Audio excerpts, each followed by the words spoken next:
Ano ang huling bagay na ginagawa mo bago matulog? Marahil ay nag-check ka ng cellphone, nanood ng video o nagplano para bukas. Pero isang tanong ang madalas na hindi natin iniisip. Paano kung ito na ang huling gabi mo? Ang totoo, may mga natulog kagabi na hindi na nagising ngayong umaga. Hindi nila alam na iyon na pala ang huling pagkakataon nilang huminga, magdasal o magsisi. Kung biglang dumating ang kamatayan o ang pagbabalik ng Panginoon ngayong gabi, sigurado ka bang handa ka? Sa Mateo 25, ikinuwento ni Jesus ang tungkol sa 10 dalaga. Lahat sila ay inaasahang sasalubong sa lalaking ikakasal, pero 5 sa kanila ay hindi handa. At nang dumating ang lalaking ikakasal, sarado na ang pinto, wala nang pag-asa. Maraming tao ang nabubuhay na parang laging may bukas. Pero paano kung wala na? Maraming nagpapaliban ng pagsisisi, pananalangin at pagsuko sa Diyos hanggang sa maging huli na ang lahat. Huwag kang matulog nang hindi mo naayos ang iyong puso. Huwag kang matulog nang hindi ka handa. Dahil maaaring ito na ang gabing magpapasya kung saan mo gugugulin ang iyong walang hanggan. Handa ka na ba? Panguna, huwag matulog nang hindi malinis ang iyong puso. Efeso 4 verse 26 hanggang 27.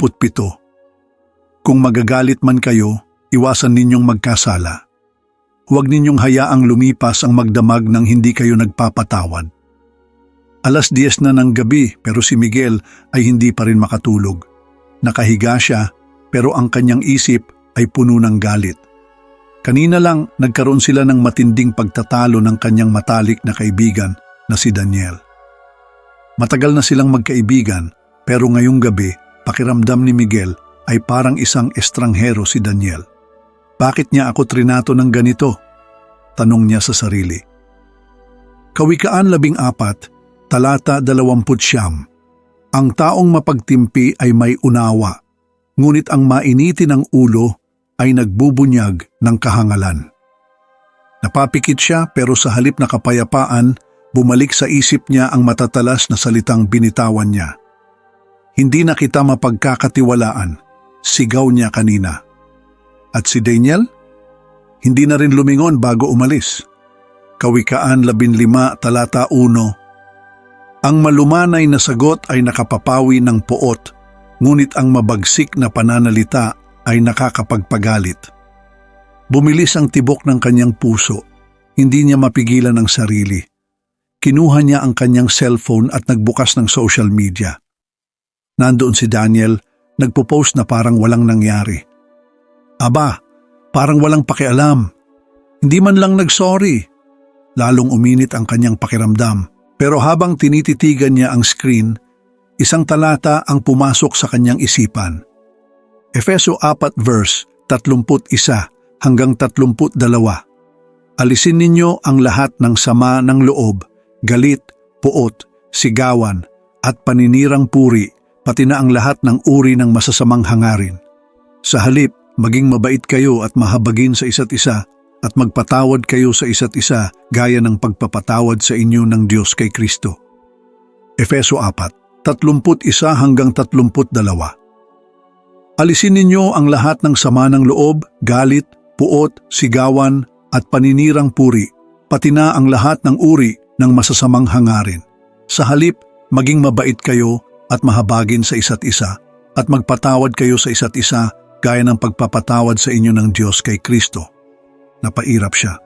Bukas na lang, hindi pa ako handang magpatawad.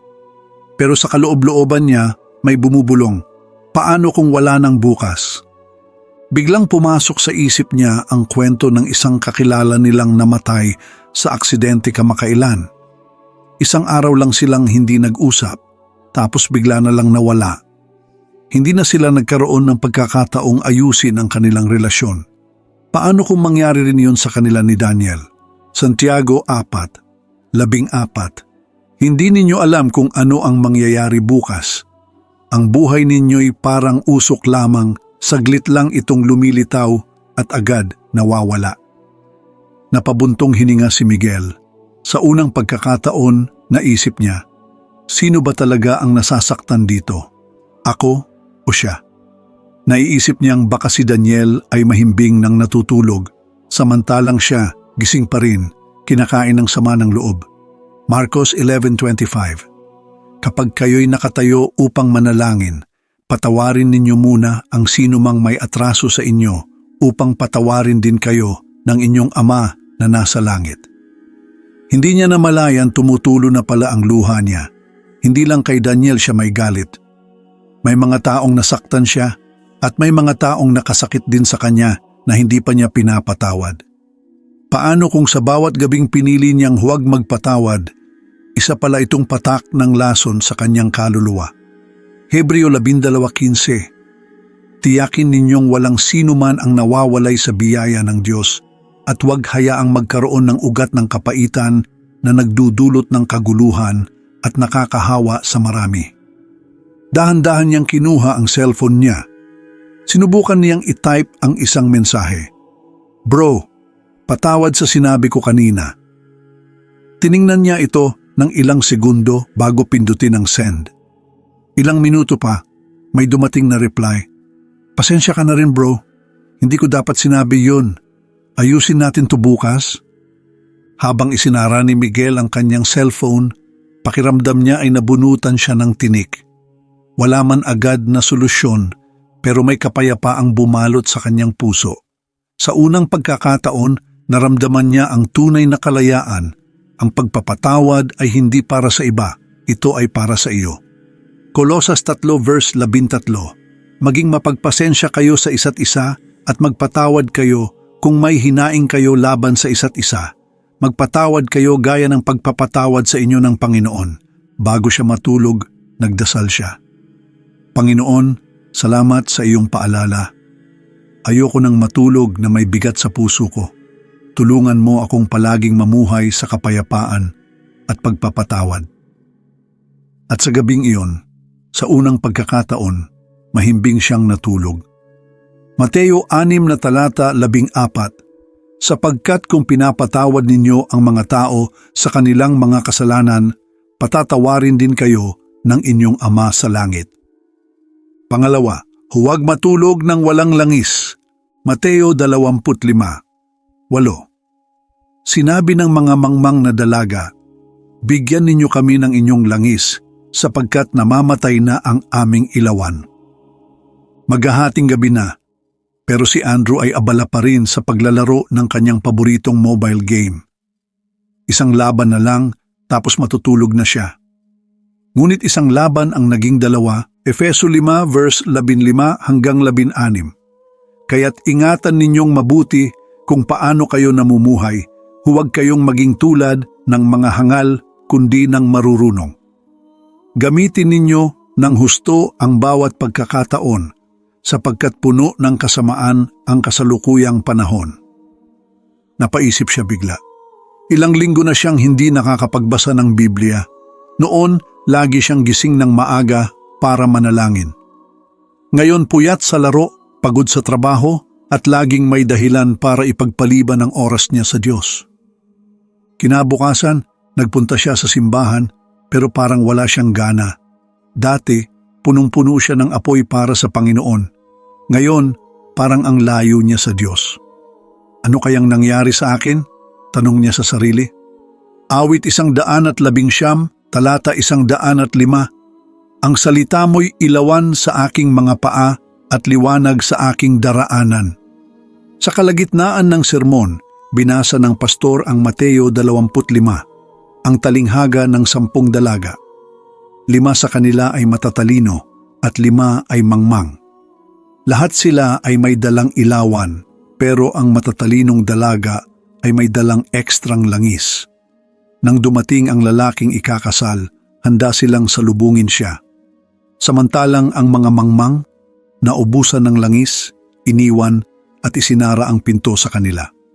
Mateo 25 talata 10. Ngunit habang sila'y bumibili ng langis, dumating ang lalaking ikakasal. Ang mga nakahanda ay pumasok na kasama niya sa kasalan at isinara ang pinto. Biglang bumigat ang pakiramdam ni Andrew. Siya ba ang isa sa mga matatalinong dalaga o o isa sa mga mangmang. Maraming beses na siyang nagpanggap na maayos ang kanyang buhay espiritual, pero sa totoo lang, unti-unti na siyang nauubusan ng langis. Hindi sapat na may ilawan ka kung wala namang langis. Hindi sapat ang pagpunta sa simbahan kung wala kang tunay na relasyon sa Diyos. Hindi sapat ang alam mo ang Biblia kung hindi mo ito isinasabuhay. Pangalawang Timoteo 3:5. May anyo nga sila ng kabanalan, ngunit tinanggihan naman nila ang kapangyarihan nito.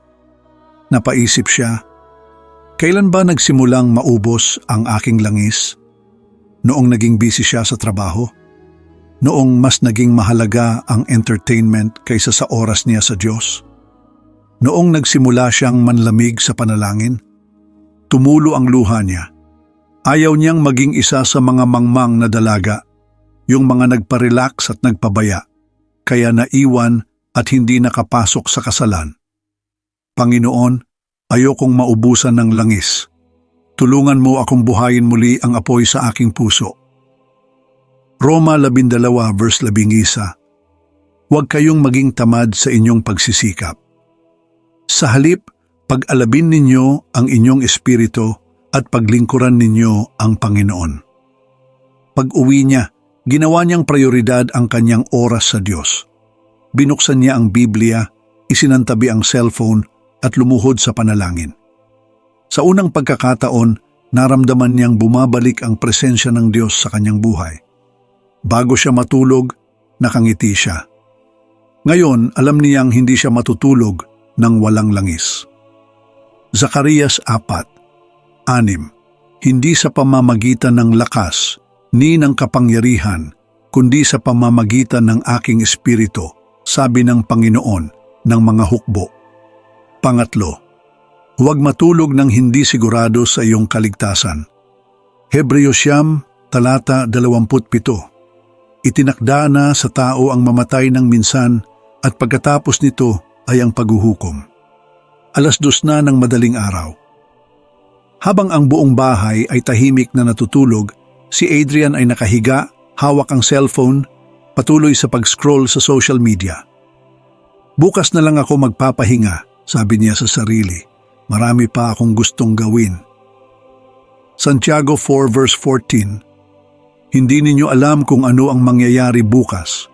Ang buhay ninyo'y parang usok lamang, saglit lang itong lumilitaw at agad nawawala. Biglang sumakit ang kanyang dibdib. Hindi niya ito pinansin noong una. Baka dahil lang sa puyat o stress, naisip niya. Pero sa bawat segundo, lumalalim ang kirot. Parang may mabigat na kamay na pumipisil sa kanyang puso. Humihingal siya. Pawis na pawis. Hindi siya makagalaw. Sinubukan niyang isigaw ang pangalan ng kanyang pamilya pero walang lumabas na boses. Kinabahan siya. Ano to? Anong nangyayari sa akin? Hindi niya kailanman naisip na darating ang sandaling ito. Bata pa siya, malakas, maraming pangarap. Pero ngayon, pakiramdam niya, ito na ang katapusan. Lucas 12:20, hangal. Sa gabing ito ay babawiin na ang iyong buhay. Kanino mapupunta ang mga bagay na inihanda mo? Sa loob-loob niya may bumubulong. Huling gabi mo na ito. Bigla siyang tinamaan ng matinding takot. Nagsimulang lumabo ang kanyang paningin, bumibigat ang kanyang katawan. Sa isang iglap, isang napakalalim na kadiliman ang bumalot sa kanya. Nagmulat siya ng mata pero hindi na siya nasa kanyang kwarto. Sa halip, nakatayo siya sa isang malawak, madilim na lugar. Sa malayo, may isang trono, napakaliwanag, napakabanal. At sa harapan nito, isang aklat ang dahan-dahang binubuksan.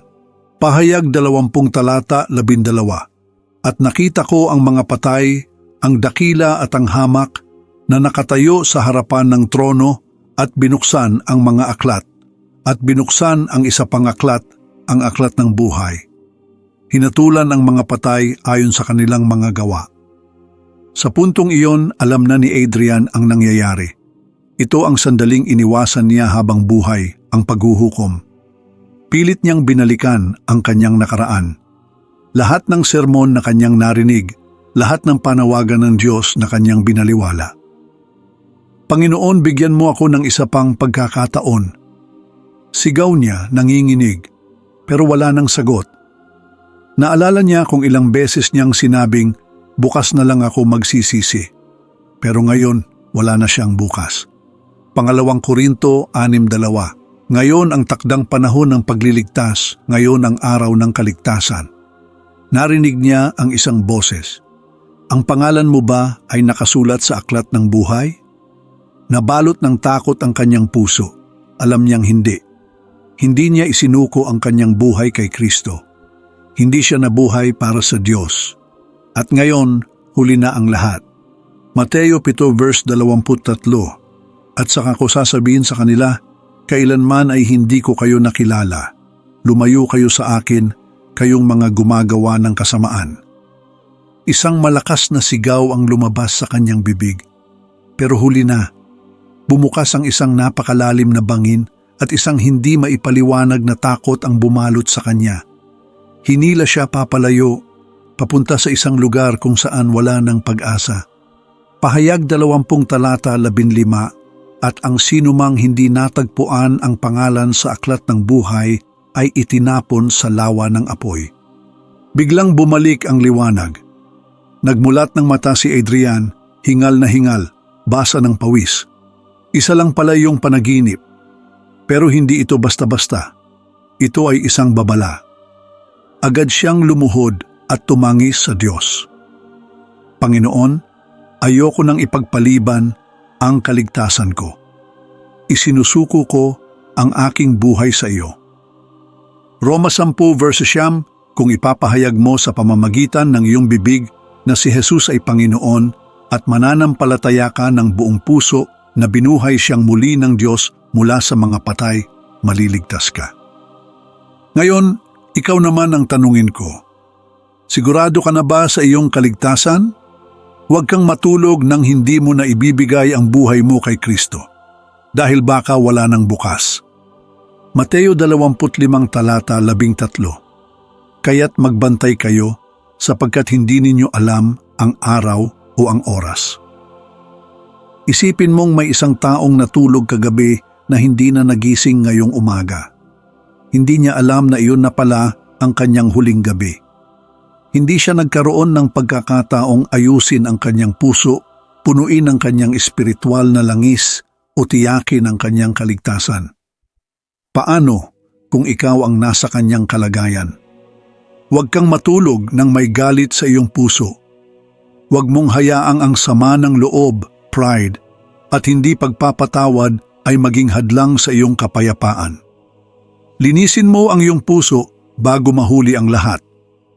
Huwag kang matulog ng walang langis. Huwag mong hayaan na ang iyong relasyon sa Diyos ay unti-unting lumamig at mawala. Manalangin, magbasa ng kanyang salita at manatiling konektado sa Espiritu Santo. Huwag kang matulog nang hindi ka sigurado sa iyong kaligtasan. Ang langit at impyerno ay totoo. Ang kamatayan ay darating, pero may pagkakataon ka pang piliin ang buhay na walang hanggan. Tanggapin si Jesus ngayon bago mahuli ang lahat.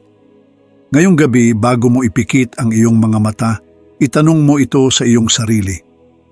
Handa na ba akong humarap sa Diyos? Kung hindi mo pa tinatanggap si Jesus bilang iyong Panginoon at tagapagligtas, ngayon na ang oras. Ipanalangin mo ito. Panginoong Jesus, patawarin mo ako sa aking mga kasalanan. Ako'y nagsisisi at tinatanggap kita bilang aking tagapagligtas. Puspusin mo ako ng iyong espiritu at itala mo ang aking pangalan sa aklat ng buhay. Amen.